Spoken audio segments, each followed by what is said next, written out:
I think the people who watch these videos know already that I am left-wing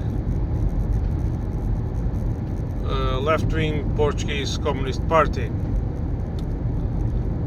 and it's I don't like to fall for that trap that when you are on one side it means that you think that your side does everything well and the other side, being the right wing, does everything wrong. There are no valid people there,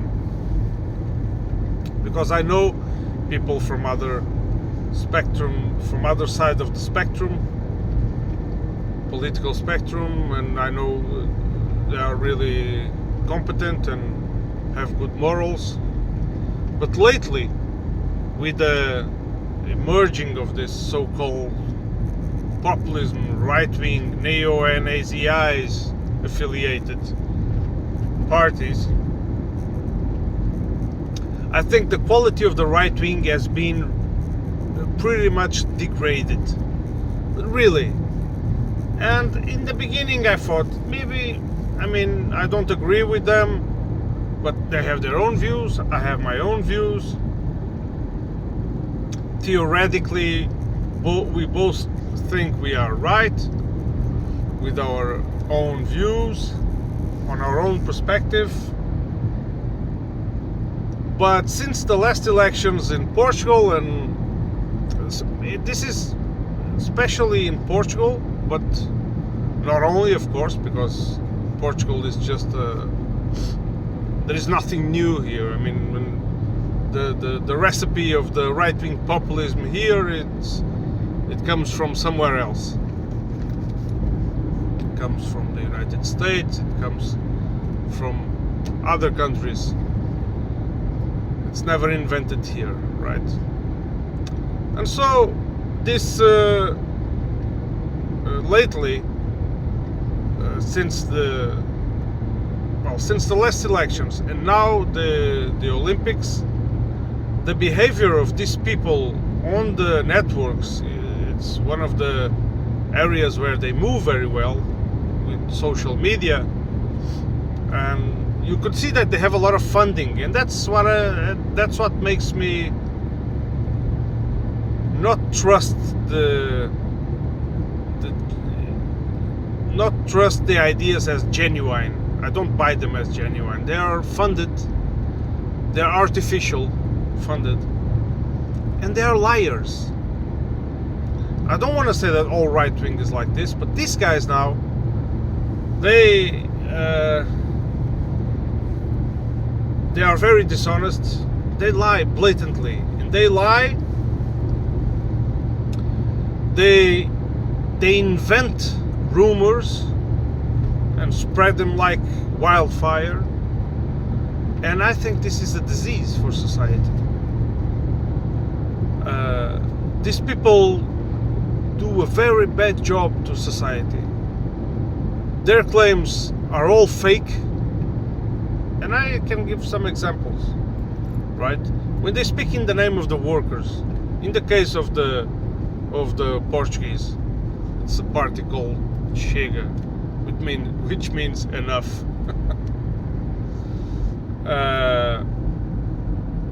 Whenever they speak of the workers, they fail to present real measures to help the workers. See? They tend to go after these scandalous little cases so they can make a lot of noise on the media. And of course, like, the recipe is the same as any other country, so they always appeal to sentiments. They're always trying to invent these narratives of these evil people trying to subvert our children, subvert our women, subvert our traditional values and virtues.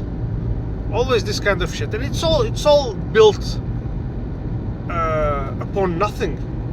It has no scientific or any basis. And whenever you have an example like this of some crazy guy that comes and murders a person or two or more, And if it happens to be like an immigrant or a Muslim, there they come out of their cave, confirming their biases of all their conspiracies. But that's a behavior which has been a pattern of them. But lately, since the Olympics have started, and they keep on moving their agenda. The first lie, the parody of the Last Supper. After all, it was not the parody of the Last Supper. It was a representation of the Feast of the Gods by a Dutch painter, not Leonardo da Vinci, who painted the Last Supper, but this one, whose name I do not recall at the moment, genuinely, because I just came out of a shift. But if you research, you see it. It's a Dutch painter, if I'm not mistaken, from the 15th, 16th century, or is it 16th, 17th century? Around that. Forgive my lack of accuracy on the dates, but you can easily find it with a very quick search on Google. The point is that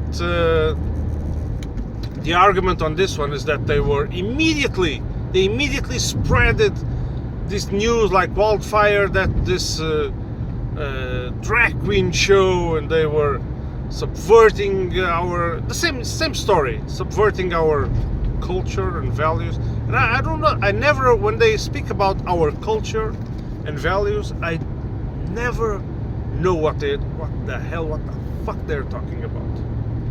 Because most of these people that swallow this crappy propaganda, they think that history started when they were born, right? So culture for them, identity for them, is what they know since they were born. Most of them are ignorant. They haven't studied anything. They haven't read anything. They haven't been open to learn anything. And so they embark on this narrative that our culture, not knowing what the hell they're talking about.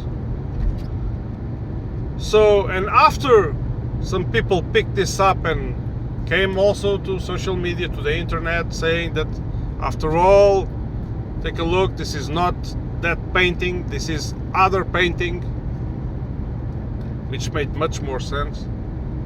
There were still some people saying, yeah, but that's still the mockery of the Last Supper. And I say, you can be offended. For me, I'm sorry for that, or not. I say, even if it was a parody of the Last Supper, don't we have the freedom to do that? Are we not supposed to live in a free speech society where people can express themselves? Were they hurting anyone doing that representation? Tell me. What kind of people are these that get furious about such nonsense? Do we live in the Middle Ages again? The fuck? This really annoys me. And then of course they immediately go on the offensive, and this is the right wing, the left wing degeneracy. Of course, the left wing, there's a big confusion here. But the ignorance that swallowed this, I'm not surprised. They are victims. But the people who know better and still put this out there, they are doing big harm to society. Because of course, history is full of this kind of rumors and lies who are used to manipulate the population. But this time we have the internet, right? So this is doing in an industrial scale. And I really am a little bit afraid for the consequences it has on the society. And then, not long after, another lie. Oh, a trans woman in boxing made the other opponent to quit because she hit too hard, because she's a man, she's a transsexual woman, whatever.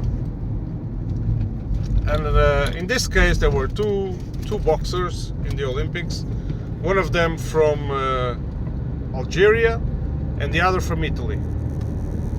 The Italian one took 2 punches, which she felt very hard, started crying, gave up, and I asked to myself,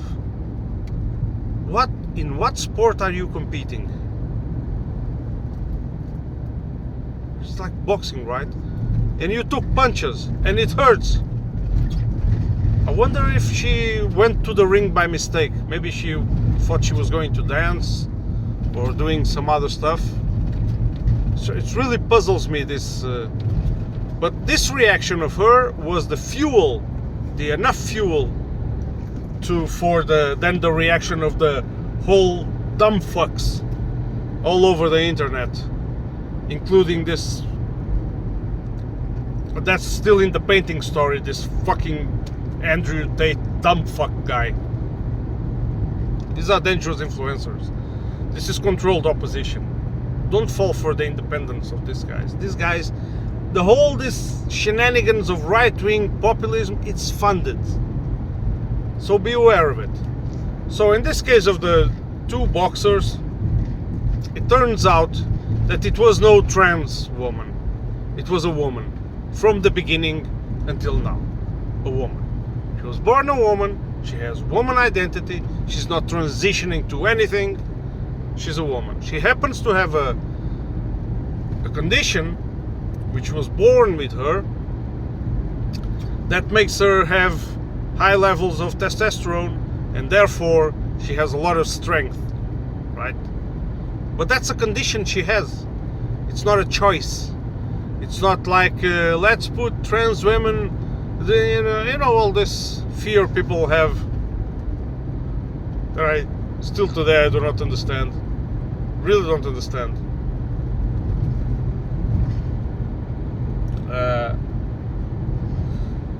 Of course, I'm not. There is a lot of debate between respecting diversity, and there are other kinds of diversity that are not respected. Sometimes this wokeism, it's a little bit too much. I can agree with that. But in this case, it was a lie again. A lie. It has nothing to do with that. And even after this was also came out to the internet, people insist on the lie. People insist on, and this makes this dumb fucks angry all the time, angry, anxious, stupid. And what do you think this is a healthy society? So I think this you can call it right wing. I've been calling it right wing because that's what they call themselves. But this is more of a disease, and it's done on purpose. This is my own conspiracy theory. And it's done on purpose, and it has been, I think it has been understood as a useful tool of manipulation, and it will only get worse. So we gotta be aware. Of course, this gains traction in bodies of society which are stressed out, uninformed. And when I say stressed out, it's stressed out from economic depression, lack of access to general things like culture and leisure, time for themselves, or they live in very poor places, which encompasses all this. And that's also, for me, and I've expressed this in several videos, this kind of societies are normal what? Neoliberal societies. Societies that where, for example, where you had regime changes made by the good old USA, neoliberal measures get into place, society gets immediately divided into few very rich and a lot very poor, and middle class gets eliminated. This is the characteristic of this type of economics. And then this is fertile soil for all kinds of crap. All kinds of crap. Also fertile soil for a lot of profit. A lot of profit from pharmaceuticals, from security companies, you name it. People that capitalize on the problems of society. So they like it this way. They don't give a shit if people die every month of avoidable causes, as long as the profit keeps rolling.